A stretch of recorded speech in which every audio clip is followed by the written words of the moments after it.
Assembly ఎన్నికల సమయంలో వికలాంగులకు ఇచ్చిన హామీలను అమలు చేయడంలో ముఖ్యమంత్రి రేవంత్ రెడ్డి ప్రభుత్వం ఘోరంగా విఫలమైందని భారత వికలాంగుల హక్కుల పరిరక్షణ సమితి రాష్ట్ర అధ్యక్షులు గిద్ద రాజేష్ అన్నారు.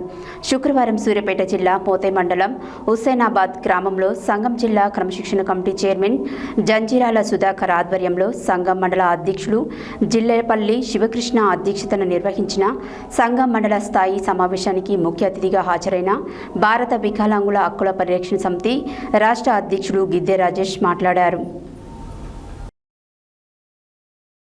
అసెంబ్లీ ఎన్నికల సమయంలో వికలాంగులకు ఇచ్చిన హామీలను అమలు చేయడంలో ముఖ్యమంత్రి రేవంత్ రెడ్డి ప్రభుత్వం ఘోరంగా విఫలమైందని భారత వికలాంగుల హక్కుల పరిరక్షణ సమితి రాష్ట్ర అధ్యక్షులు గిద్దె రాజేష్ అన్నారు.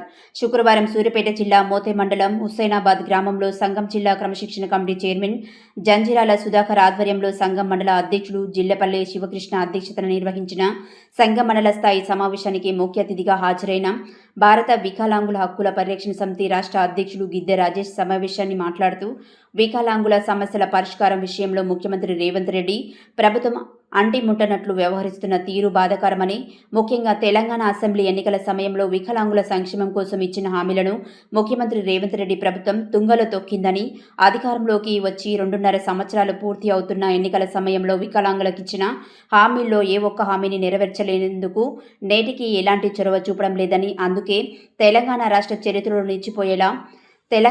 చరిత్రలో నిలిచిపోయేలా తెలంగాణ కాంగ్రెస్ పార్టీ రాష్ట్ర కార్యాలయం గాంధీ భవన్ను ముట్టడించి ముఖ్యమంత్రి రేవంత్ రెడ్డి ప్రభుత్వం మెడలు వంచి అసెంబ్లీ ఎన్నికల సమయంలో వికలాంగుల సమాజానికి ఇచ్చిన హామీలను, న్యాయమైన డిమాండ్లను నెరవేర్చుకునే ముఖ్యమంత్రి రేవంత్ రెడ్డి ప్రభుత్వంపై భారత వికలాంగుల హక్కుల పరిరక్షణ సమితి పోరాటం ఆపేది లేదని స్పష్టం చేశారు.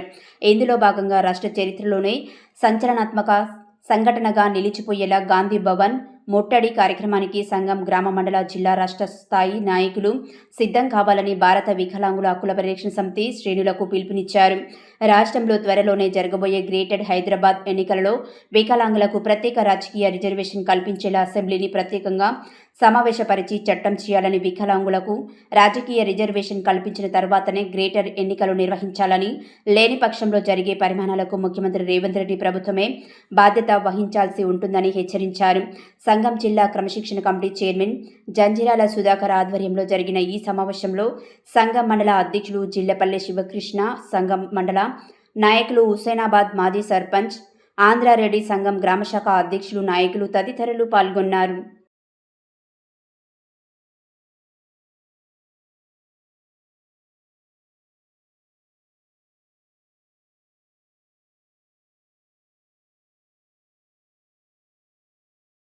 రాష్ట్ర ముఖ్యమంత్రి రేవంత్ రెడ్డి గారు గత అసెంబ్లీ ఎన్నికల సమయంలో ఏదైతే మా వికలాంగుల సమాజానికి ఇచ్చినటువంటి 6,000 పింఛన్ హామీ కానివ్వండి, అదేవిధంగా ఆర్టీసీలో ఉచిత ప్రయాణ హామీ కానివ్వండి, రాష్ట్రంలో వికలాంగుల అట్రాసిటీ చట్టం అమలు కానివ్వండి, వికలాంగుల సంక్షేమ శాఖను ప్రత్యేక శాఖగా గుర్తిస్తామన్నటువంటి హామీలు కానివ్వండి, రాష్ట్రంలో వికలాంగుల బ్యాక్లాగ్ ఉద్యోగాలు భర్తీ చేస్తామన్నటువంటి హామీలను నెరవేర్చాలని చెప్పేసి భారత వికలాంగుల హక్కుల పరిరక్షణ సమితి ఆధ్వర్యంలో అతి త్వరలోనే ఏదైతే రాష్ట్ర ముఖ్యమంత్రి రేవంత్ రెడ్డి గారు చెప్పిన ఎన్నికల సమయంలో మేము ఎప్పుడైతే అధికారంలోకి వస్తామో, మేము అధికారంలోకి వచ్చినటువంటి మరుసటి నెల నుంచే ఈ రాష్ట్రంలో ఉన్నటువంటి వృద్ధులు కానీ, వితంతువులు కానీ, గీతా కార్మికులు కానీ, బీడీ కార్మికులు కానివ్వండి, అందరి పింఛన్లు కూడా మేము డబల్ చేస్తామని చెప్పేసి రేవంత్ రెడ్డి గారు మాయమాటలు చెప్పి మా వికలాంగుల సమాజాన్ని, అటు వృద్ధులను, వితంతువులను, గీతా కార్మికులను, బీడీ కార్మికులను, అన్ని వర్గాలను కూడా ఇవాళ మోసం చేసి దాదాపు రాష్ట్ర ముఖ్యమంత్రిగా బాధ్యతలు చేపట్టి ఇవాళ 2.5 ఏళ్ల పరిపాలన పూర్తయిన మా వికలాంగుల సమాజానికి ఇచ్చినటువంటి ఏ ఒక్క హామీని కూడా నెరవేర్చినటువంటి సందర్భంలో రాష్ట్ర వ్యాప్తంగా రేవంత్ రెడ్డి ప్రభుత్వానికి వికలాంగుల యొక్క సత్తా ఏందో చాటి చెప్పి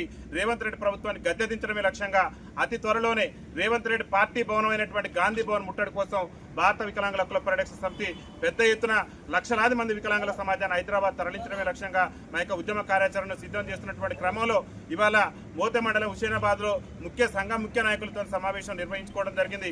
ముఖ్యంగా రాష్ట్ర ముఖ్యమంత్రి గారికి మేము ఒకటే విజ్ఞప్తి చేస్తున్నాం. మీరు ఇచ్చినటువంటి హామీలే మీకు గొప్ప కోరికలు ఏం కోరట్లేదు. మీరు అసెంబ్లీ ఎన్నికల సమయంలో మా వికలాంగుల సమాజాన్ని నమ్మించి మా ఓట్లను ఇవాళ కొల్లగొట్టి ఇవాళ రాష్ట్ర ముఖ్యమంత్రిగా ఇవాళ మీరు మా ఓట్లతో గద్దెనెక్కి మా వికలాంగుల సమాజాన్ని విస్మరించడం అంటే ఇంతకంటే దౌర్భాగ్యం లేదు. రేవంత్ రెడ్డి గారు ముఖ్యమంత్రి అయిన కాడి నుంచి కూడా అడుగడుగున మా వికలాంగుల సమాజం మీద వివక్ష ప్రదర్శిస్తూనే ఉన్నారు. వికలాంగుల సమాజం మీద రాష్ట్రంలో దాడులు పెరిగిపోతున్నాయి. వికలాంగుల చట్టాలు అనేటటువంటి ఉల్లంఘించబడుతున్నాయి. ఇవాళ పోలీస్ స్టేషన్లో రాష్ట్ర ముఖ్యమంత్రి గారు చెప్పిండు, మా కాంగ్రెస్ పార్టీ అధికారంలోకి వస్తే ఈ రాష్ట్రంలో వికలాంగుల అట్రాసిటీ చట్టాన్ని సమర్థవంతంగా అమలు చేస్తామని చెప్పేసి మీరే కాంగ్రెస్ పార్టీ అభయాస్త్రం ఎన్నికల మేనిఫెస్టోలో 29 అంశాలు పేర్కొన్నారు. ఇవాళ రాష్ట్రంలో వికలాంగుల మహిళల మీద వికలాంగుల మీద దాడులు పెరిగిపోతుంటే ఒక్క చట్టాన్ని ఎక్కడ కూడా మీరు ఏ రాష్ట్రంలో ఏ పోలీస్ స్టేషన్లో కూడా వికలాంగుల హక్కుల చట్టానికి సంబంధించి పకడ్బందీగా అమలు చేసినటువంటి దాఖలాలు మీకు ఒకటే విజ్ఞప్తి చేస్తున్నాం రాష్ట్ర ముఖ్యమంత్రి గారికి. ఇప్పటికైనా సమయం ఇప్పటికే మించిపోయింది. మాకు ఎన్నికల సమయంలో ఇచ్చిన హామీ మేరకు మా పింఛన్లు పెంచాలి. ముఖ్యంగా మీరు ఏదైతే ఆర్టీసీలో మహిళలకు ఉచిత ప్రయాణం ఇచ్చి మా వికలాంగుల సమాజానికి ఇవ్వకుండా మా పట్ల వివక్ష ప్రదర్శించే ప్రయత్నం చేస్తున్నారు. గౌరవ రాష్ట్ర ఆర్థిక మంత్రి రాష్ట్ర రవాణా శాఖ మంత్రికి ఉన్నటువంటి పొన్నం ప్రభాకర్ గారు కూడా మేము ఒకటే విజ్ఞప్తి చేస్తున్నాం. ఆర్టీసీలో వెంటనే వికలాంగులందరూ కూడా 100% రాయితీతో అన్ని బస్సులలో మాకు ఉచిత రవాణా సౌకర్యం కల్పించే విధంగా రాష్ట్ర ప్రభుత్వం రాష్ట్ర ముఖ్యమంత్రి రేవంత్ రెడ్డి గారు వెంటనే నిర్ణయం తీసుకోవాలని చెప్పేసి కూడా మేము విజ్ఞప్తి చేస్తున్నాం. అడుగడుగున మీరు ముఖ్యమంత్రి అయిన కాంచి మా సమాజం పట్ల వివక్ష ప్రదర్శిస్తున్నటువంటి నేపథ్యంలో మీ పార్టీ ఆఫీస్ ఉన్నటువంటి గాంధీ తెలంగాణ స్థానిక సంస్థల్లో ప్రతి గ్రామ పంచాయతీకి ఒక వికలాంగుని ఒక వికలాంగురాల్ని కోఆప్షన్ సభ్యులుగా కూడా నియమించేటటువంటి అవకాశం ఉంది. ఈ దేశానికి స్వతంత్రం వచ్చిన కాడి నుంచి కూడా అణచివేతకు గురైనాం. ఇవే సకలాంగుల పాలకుల చేత మా సంక్షేమం కుట్టుబడింది. సకలాంగుల పాలకులు ఇవాళ తెలంగాణ రాష్ట్ర అసెంబ్లీలో 119 మంది ఎమ్మెల్యేలు ఉంటే ఏ ఎమ్మెల్యే కూడా వికలాంగుల సమస్యల మీద గలం ఇప్పట్లేదు.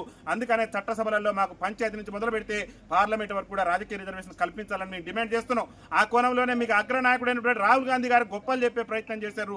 మేము ఖచ్చితంగా తెలంగాణ స్థానిక సంస్థల ఎన్నికల్లో వికలాంగులు రిజర్వేషన్ ఇస్తానని, మాకు రిజర్వేషన్ ఇవ్వకుండా మీరు స్థానిక సంస్థల ఎన్నికలు నిర్వహించి మాకు గొంతుకు వచ్చే ప్రయత్నం చేసినా మేము బాధపడలేదు. దయచేసి మేము రాష్ట్ర ముఖ్యమంత్రి గారికి ఒకటే విజ్ఞప్తి చేస్తున్నాం. మీకు మా వికలాంగుల సమాజం పట్ల చిత్తశుద్ధి ఉంటే ఎన్నికల సమయంలో ఇచ్చినటువంటి హామీలు నెరవేర్చడంతో పాటు మీరు ఏదైతే ఏఐసీసీ ఎన్నికల మేనిఫెస్టోలో చెప్పిన విధంగా తెలంగాణ గ్రామ పంచాయతీ ఎన్నికల్లో వికలాంగులకు ప్రత్యేక రిజర్వేషన్ కల్పించే విధంగా ప్రత్యేక చట్టం చేసి ఇప్పటికైనా కోఆప్షన్ సభ్యులుగా నియమించే విధంగా చర్యలు తీసుకోవాలి. ముఖ్యంగా జిహెచ్ఎంసీ ఎన్నికల్లో వికలాంగులకు రిజర్వేషన్ కల్పించిన తర్వాత ఈ తెలంగాణ రాష్ట్రంలో జిహెచ్ఎంసీ ఎన్నికలు నిర్వహించాలని చెప్పేసి కూడా రాష్ట్ర ముఖ్యమంత్రి రేవంత్ రెడ్డి గారికి మేము విజ్ఞప్తి చేస్తూ, రాష్ట్ర ముఖ్యమంత్రి రేవంత్ రెడ్డి గారు ఎన్నికల సమయంలో ఇచ్చినటువంటి హామీలు ఇప్పటికే విస్మరించి మా సమాజాన్ని మోసం చేసిండు. ఇప్పటికే చెప్తున్నాం, మేము మరీ చెప్తున్నాం, గుర్తు చేస్తున్నాం మీరు ఇచ్చినటువంటి హామీలని. ఇప్పటికి కూడా మా సమస్యల పట్ల మీరు చిత్తశుద్ధి చూపకుంటే కాంగ్రెస్ పార్టీని కాంగ్రెస్ ప్రభుత్వాన్ని గద్దె దించడమే లక్ష్యంగా మా యొక్క గాంధీ భవన్ ముట్టడి ఉండబోతుందని చెప్పేసి కూడా తెలియజేస్తూ, ఈ యొక్క కార్యక్రమంలో పాల్గొన్నటువంటి పెద్దలు గౌరవనీయులు జిల్లా క్రమశిక్షణ కమిటీ చైర్మన్ జంజిరాల సుధాకర్ గారు, వికలాంగుడు అయినప్పటికీ కూడా ఒక ప్రజాప్రతినిధిగా ఈ హుసేనాబాద్ గ్రామ పంచాయతీ అభివృద్ధి కోసం శ్రమించినటువంటి పెద్దలు గౌరవనీయులు మా గౌరవ సర్పంచ్ వర్యులు మాజీ సర్పంచ్ వర్యులు ఆంధ్రారెడ్డి గారికి, అదేవిధంగా మోద మండలంలో భారత వికలాంగుల హక్కుల పరిరక్షణ సమితి బలోపేతం కృషి చేస్తున్నటువంటి గౌరవనీయులు మా మండల అధ్యక్షులైనటువంటి జిల్లపల్లి శివకృష్ణ గారికి, ఈ కార్యక్రమంలో పాల్గొన్నటువంటి ప్రతి ఒక్కరికి కూడా రాష్ట్ర కమిటీ పక్షాన ధన్యవాదాలు తెలియజేస్తూ వికలాంగుల ఐక్యత నెరవేర్చాలి. కాంగ్రెస్ పార్టీ అసెంబ్లీ ఎన్నికల్లో వికలాంగులకు ఇచ్చిన హామీలన్నింటిని వెంటనే నెరవేర్చాలి. కాంగ్రెస్ పార్టీ అసెంబ్లీ ఎన్నికల్లో వికలాంగులకు ఇచ్చిన హామీలను వెంటనే వికలాంగుల ఐక్యత కల్పించాలి.